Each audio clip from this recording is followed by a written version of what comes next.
In this episode, we're joined by magician, YouTuber, and entrepreneur Alex Pandrea to take a look at one of his most popular decks. And he shares a few of his skills, plus a very special giveaway you are not gonna wanna miss. All that and more coming up next.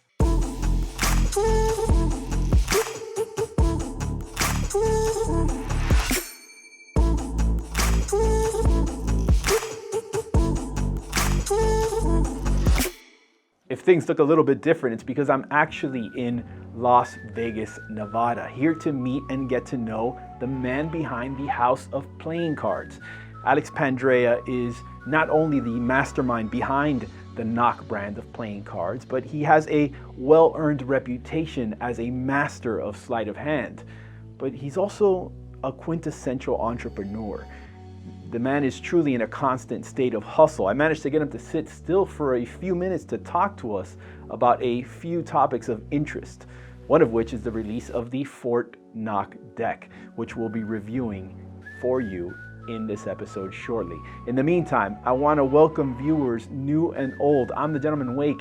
If you've been here before, you know that this is the go-to channel for the best in playing cards content, and this episode is hopefully no different. But if you are new, we hope that the quality and the value you see here will compel you to like, subscribe, and hit that notification bell so you'll be alerted every single time we post a new TGW video. This episode actually marks the first in a new series where we chat with some notable creators, producers, and card manipulators. All right.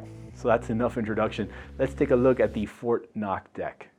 The Fort NOC deck was released on November 18th of 2019 via Pandrea's website, houseofplayingcards.com. The limited edition deck featured a unique pricing structure. We'll get into it a little more in detail later. The deck comes packaged in a highly reflective gold foil tuck case. On the front, the words Fort NOC and the number 999.9 are blind embossed. The number is a reference to the purity value that is almost always emblazoned onto gold that has been smelted into bars. At the very bottom of the front of the tuck case, in smaller embossed type, it reads limited edition playing cards. The rest of the box, save for some minuscule ad copy on the bottom, is devoid of any other markings. And all in all, it does a pretty good job of mimicking a real gold bar. For those who might not know the story behind the brand and the NOC name, you can check out my video review of the Summer NOCs here. The basic gist is that the acronym stands for the words nothing, only color. And for a long time, Alex operated on that premise, seeing the release of a venerable rainbow of solid color backs over the years. The Fort Knox name is, of course, a play on the name commonly associated with the United States Bullion Depository at Fort Knox, spelled K-N-O-X, in Kentucky. The depository features a vault built in the 1930s by President Franklin Delano Roosevelt and holds, according to Wikipedia, approximately 2.3% of the gold refined ever. Not just in the US or the world, ever. Crazy. Anyway, Alex has shown a penchant for adapting the NOC brand to grow its reach beyond just changing the color of the back of the decks. Some of the more clever release names include the Nocturnes, the Knockouts, and the Knocks of Steel. Adding the additional layer of themes to the NOC brand was a smart choice and something the affable and soft-spoken Pandrea talked to me about on camera. I mean, obviously, producing the NOC cards could be pretty boring. I make the joke of walking into like Home Depot where they have all the swatches and then, NOC Central over there. But I mean, I figured it was really important for me to start thinking about this as a brand and as a growing brand rather than just another deck that we change the color to. So with that being said, we wanted to do things like give a story behind the deck and give different lines of NOCs. The shift in Pandrea's thinking left ample opportunity to find inspiration for NOC decks that existed outside of just color swapping. I've heard the term Fort Knox before, but I didn't know what it was. I had no idea that it had to do with gold or anything, so it never linked up in my head until my buddy Bo Kramer, he came up to me and he's like, if you want to do a gold one, which, you know, I've been in the plans for years, he's like, you should call it Fort Knox. I go, yeah, that's funny. He's like, you know, where they keep the gold. And I say, wait, what? So I search it, and I just see pictures of gold bricks. And I was like, that's it right there. Fort Knox has been born. Of course, inspiration often leads to bursts of creativity. In this case, necessity, however, supplied a secondary creative choice that would dictate the marketing behind the Fort NOC deck. A lot of the times I'm traveling, so I don't even get to see the decks in person before they get released. But at this point, I wanted to release it for the holiday season. And I called my buddy Nick up and I said, hey, dude, do you mind shooting a few photos for this? Maybe do a quick trailer. You know, I just wanted to show off the deck. He's like, don't worry, I got you. Comes back, not even a week later, with this wartime film. How do you have time to do this? Like, you realize we're just doing this for a deck of cards. I was like, while we're at it, we'll just take it further, right? Let's go. So we created this whole story around it, you know, and we got shots of like actually Fort Knox, and we're like, where can we film it so it looks like it's in a vault? And you know, we got on Fiverr and got a voiceover guy that does old-time radio voices. Breaking news. We have just learned that what many have thought to be a myth for so many years does in fact exist. And we brought this thing to life that gave it meaning. Epic trailer aside, the product is what needs to shine. Pulling the cards out of the box reveals the standard NOC treatment, this time done in metallic gold ink with the same medium white poker border found on the majority of NOC releases. The faces are of course bicycle standard. The deck was in fact printed by the United States Playing Card Company. The only exception to the standard cards is the Ace of Spades, which features a chunky horizontally bisected spade pip and some House of Playing Cards ad copy. Also included with the deck is a blank card, a duplicate Queen of Hearts, and two identical Jokers featuring a single thinly stroked 5-pointed star. Pandrea himself actually gave us a tutorial on how to use some of these cards in certain effects, and that's coming up in a few. Looking at the backs of these cards, a couple of things spring to mind. One, the metallic inks are certainly pretty cool, but I couldn't help imagining how awesome a bicycle metal lux or a Cardamundi cold foil version might look. I mean, if this is 999.9% purity, the full foil backs would basically break the scale. Talk about the ultimate shiner deck. Secondly, I was reminded that this deck, like pretty much the vast majority of NOC decks, is marked. And I'm about to show you how exactly they are marked. But before I do that, and before you chastise me for breaking the secret pact among magicians and exposing Alex Pandrea's secret, why don't you listen to what he had to say about that? Well, it's funny because to this day, people don't know that the NOCs are marked, but I've done my best to try to put out video tutorials and PDFs and teach them in person how they are marked, and still people ask, the NOCs are marked? My philosophy with exposing the marking system is the same as my philosophy with exposing magic or doing magic tutorials on YouTube or whatever. Like, you know, it's such a big world that people looking for it are interested in magic, and you should share that with them. The Fort Knox are not fully marked, however they are marked for suit. Close examination of the back design reveals that the corners are either sharp or rounded. This is at pixel level magnification. 1 sharp point denotes a spade, 2 points a heart, 3 points clubs, and a card with 4 sharp points is a diamond. No sharp points reveals a joker. The deck is modern cut, air cushion finished, and in the capable hands of Pandrea himself, it's obvious that the cards are well suited to just about any form of handling. Seeing the man work in person is impressive, and he's earned his reputation as a seriously skilled card manipulator. Throughout my time working with him, I got a pretty good sense of the high energy drive behind his generally relaxed demeanor. Anyone with the dedication to hone a craft through what is obviously hours and hours of methodical practice deserves to reap the rewards. There's an intensity to his sleight of hand that is probably only rivaled by his business acumen and intentionality. All right, here we go with a simple effect that you can use your Fort NOC playing cards for. 52 cards in a deck. We'll use 2 in particular. That's the first one, that's the second one. There's 2 jokers, and they're going to help find a particular card. And we need a card selected. So somebody call out stop as I riffle through. Stop, I heard you, good. We'll use this card here, whatever this card is on top. It's the Queen of Hearts. Queen of Hearts will go into the vault. This is the Fort Knox vault, and the idea is we're going to try to have her escape from what's inside of this vault using the 2 jokers. So watch the 2 jokers. They're going to go inside of the deck and find the card just like this. I come close, but I don't touch. And what card appears in between the 2 jokers? And it is, in fact, yes, the Queen of Hearts jumps throughout the deck, throughout the box. But there's still something inside of here.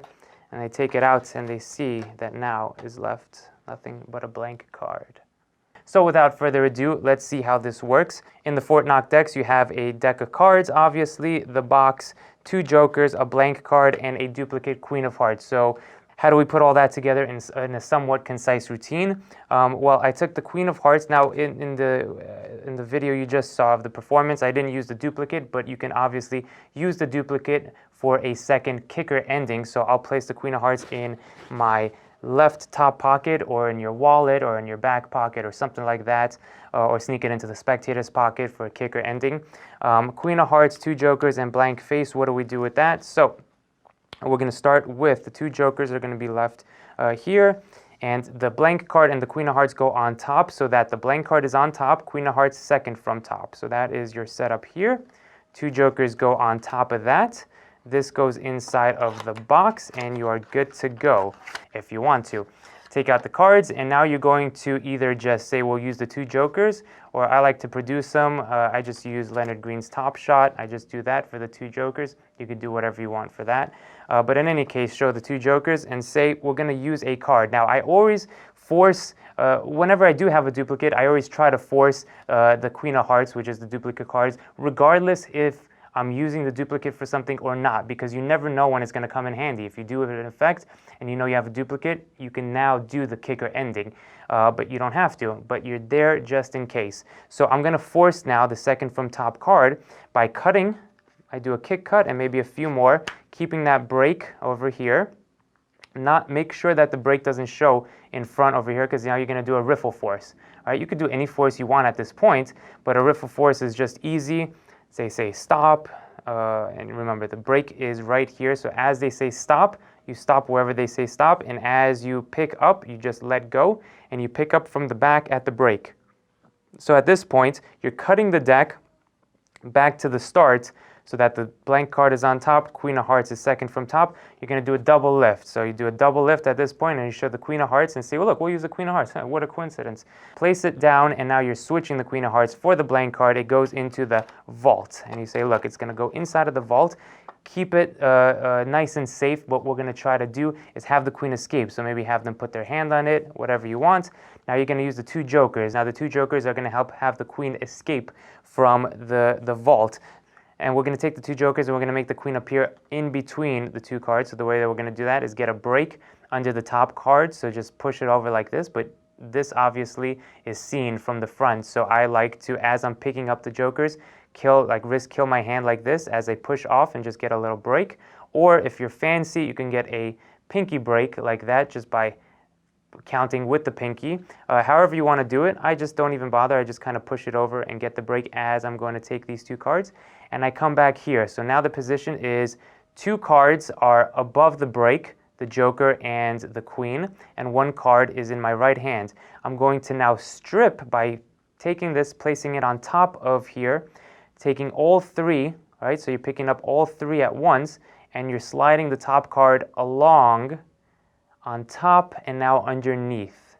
So now the position is secretly there's a card in between, and that's the queen.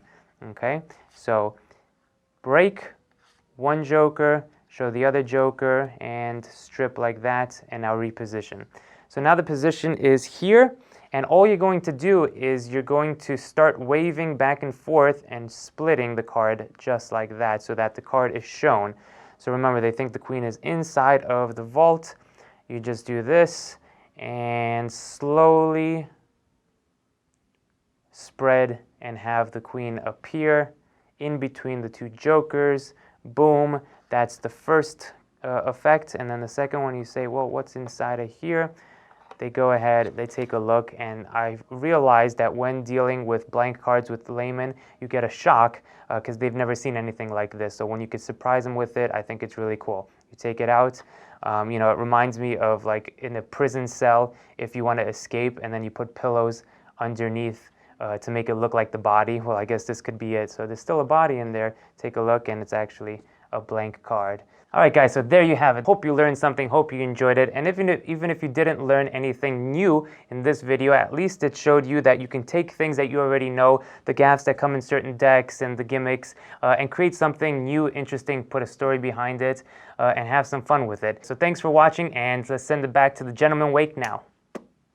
I mentioned earlier that the deck had quite a unique pricing structure. For one thing, they were released in batches with availability windows kind of opening and closing periodically. In fact, to incentivize early adopters and perhaps convince anyone who might have still been on the fence to hop on board and actually purchase the deck, the price of the Fort Knox was scheduled to increase by $2 every week. The most recent availability window closed with the price at $44, which of course is a pretty massive increase over the standard NOC releases, which Pandrea likes to keep in the range of $5 to $6. The original price of the Fort Knox deck upon release was $20, a little bit higher of course, and that window is of course long gone, except if you're watching this video within the first 48 hours after posting.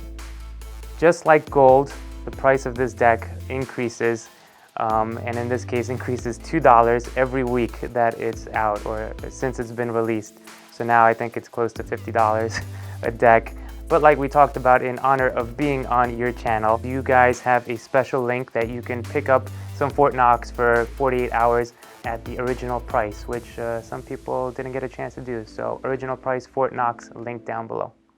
So there you have it, houseofplayingcards.com. Check out the special sale. Link will be in the description below. Look, I can definitely attest to the fact that I learned quite a bit in my visit to Vegas. In fact, I want to extend a very special thank you to Alex Pandrea for not only offering his insight and hospitality, but really his generosity with his time as well. It was great to pick his brain, especially as we undertake the launching of a new endeavor for the Gentleman Wake brand. The Parlor, whoa, I had it upside down. The Parlor Playing Cards. This is a collaboration between myself and master designer Lorenzo Gaggiotti of Stockholm 17. The project is gonna launch really soon via Kickstarter, and we're more than just a little bit excited. Actually, we're even a little bit nervous to see the reaction. To get everyone hyped for the launch, we're gonna be giving away an extremely limited, really a one-of-a-kind prototype Parlor deck in the navy colorway, signed by yours truly and by Lorenzo. And it's a chance to own the cards way before the fulfillment of the campaign. Here's what you got to do to enter this contest. 1, like this video. 2, be a subscriber to this channel. And 3, real simple, comment below and let me know what other YouTube creators you'd like to see me collaborate with in the future. Who knows, maybe something we can make happen. And please, any feedback on this episode, which was a little bit of a departure for us, would be greatly appreciated. I'm hoping you guys enjoyed it as much as we did making it. A special thanks to my Patreon producers, whose contributions keep the lights on, the mics hot, and the cameras rolling. Make sure to subscribe to Alex Pandrea as well. He produces fantastic magic content. And also, while you're at it, make sure to subscribe to this channel if you haven't already. In fact, click here to watch another great video. I've been the Gentleman Wake. This has been a lot of fun. Hope to see you again soon. Thanks for watching.